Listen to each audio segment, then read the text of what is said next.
I think the yeah, but is the post-COVID numbers seem basically he inherited what they would say is he inherited a country that was bound to get all these jobs back as the country recovered from COVID. So it's not that he's inventing jobs as much as people who are laying off are getting their jobs back and stuff like that.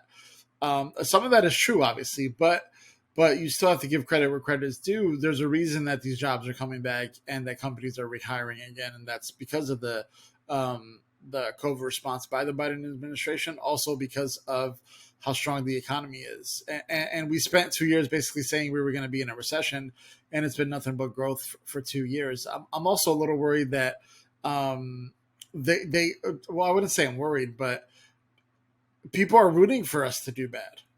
Like, there's people who are waking up disappointed that we're doing good because they have nothing to talk about. I think that's pretty disheartening as well. This has been great. I also respect John. I don't know if you saw this, a little back and forth that Biden had at his presser.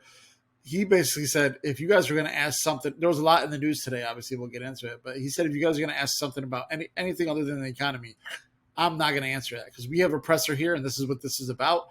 And if you ask questions about something else, then nobody's going to cover this.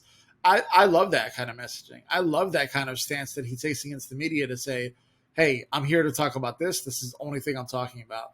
And then someone asked him, do you feel responsible for inflation? He's like, no, because when I inherited something a lot worse than what it is now.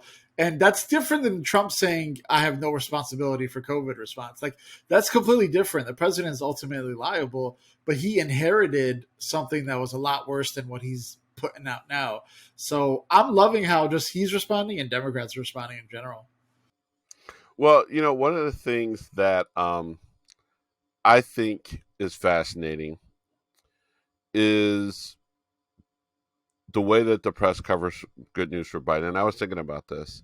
You may, because I think while we're both on social media, same amount, I probably watch a little bit more cable news than you do.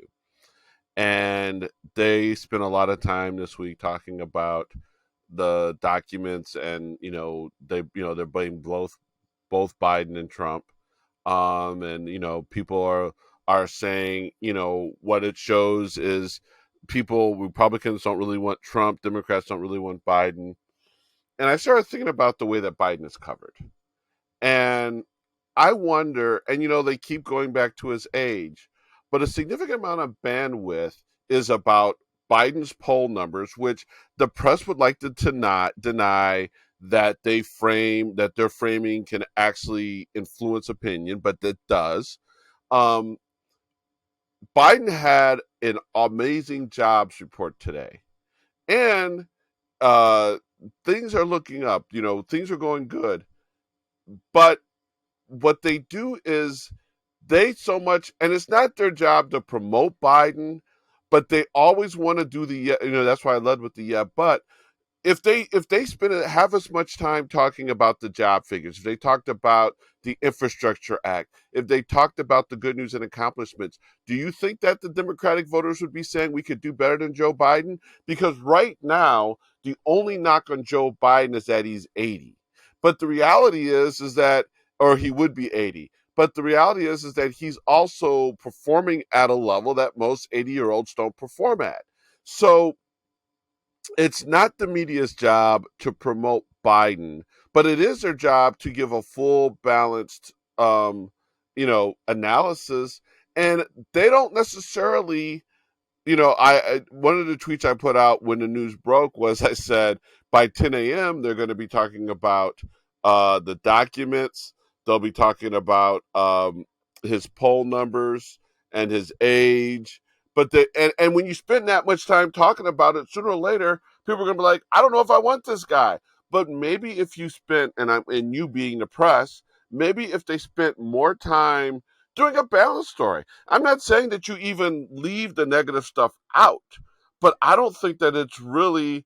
I think whenever they can dwell on something, that's when they shine, but they're definitely not here to really interrogate or talk about the things that are happening good for him.